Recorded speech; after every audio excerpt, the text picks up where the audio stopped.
Po imagjinoni pak tani zgjedhjet që bëhen në Shqipëri, që ka problematika të theksuara, si thot ose Diri, me zgjedhjet apo me farsën, se këto nuk janë zgjedhje, po themi me këtë gjasmen që po bën Sali Berisha në Partinë Demokratike. Se po lexoj. Tu kuptohet tani që standardi është.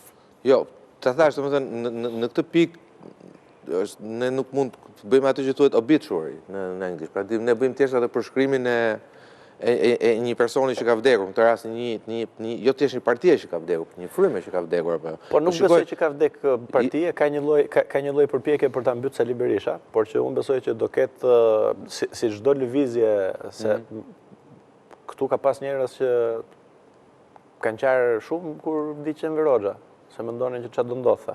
Jo, se lidhen. Jo, kjo pjesa kam përshtypjen të debatojmë ne dy sepse unë kam një mendim pak më ndryshe nga ju.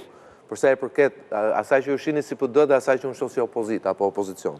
Unë nuk mendoj që sot edhe nga shifrat që kanë sondazhet që sot monopolin e opozitës e ka Partia Demokratike. Më vjen keq ta them. Jo, jam dakord, po ta them. Sot Partia Demokratike është në vend 3.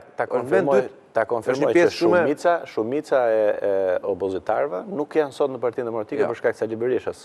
Por Partia Demokratike si sigull për shkak të trashëgimisë, për shkak të traditës, për shkak të burimeve financiare që merren nga buxheti i shtetit etj, ka një numër caktuar votash që me siglin e Partisë Demokratike dhe me kryetar tjetër, jo me Sali Berishën, kjo pjesa tjetër e opozitarëve i bashkohet.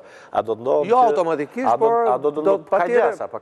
patjetër që është një premis e fortë. Cili do kandidat apo kryetar tjetër ka shanse duke nisur nga 0,1%. Sali Berisha shanset për të fituar me Edi Ramën i ka 0%. I ka 0. Çdo gjë që ta shumëzosh me 0 del 0. Çdo kandidat tjetër, sado po themi tjetër më i pafuqishëm, i dobët apo i fortë, ka shanse duke nisur minimalisht nga 0,1 deri në 100%, pastaj shanset reale për ndryshim. Po shikoja këtë shkresën e ditës e nxorën dhe me 1 maj.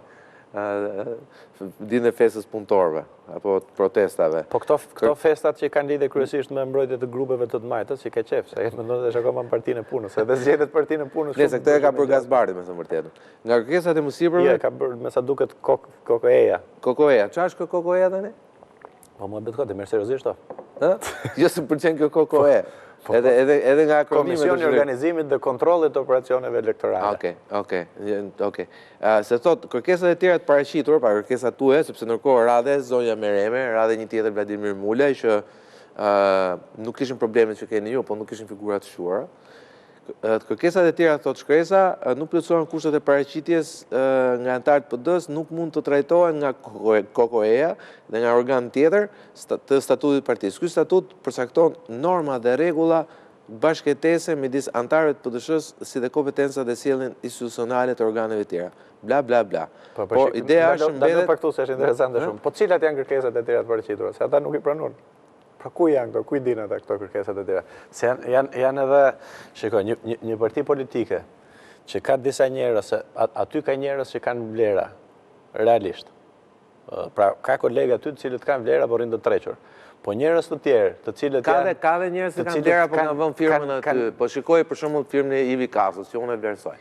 Ka shku dhe ka firmën. E vlerëson se nga pikpamja... Po çfarë lidhje ka me politikën? Aty po. Tani si ka ardhur politika? Ka ardhur në një vot, ka bërë një betejë. Pa çfarë profesion? Se tani më qenë se çfarë profesion?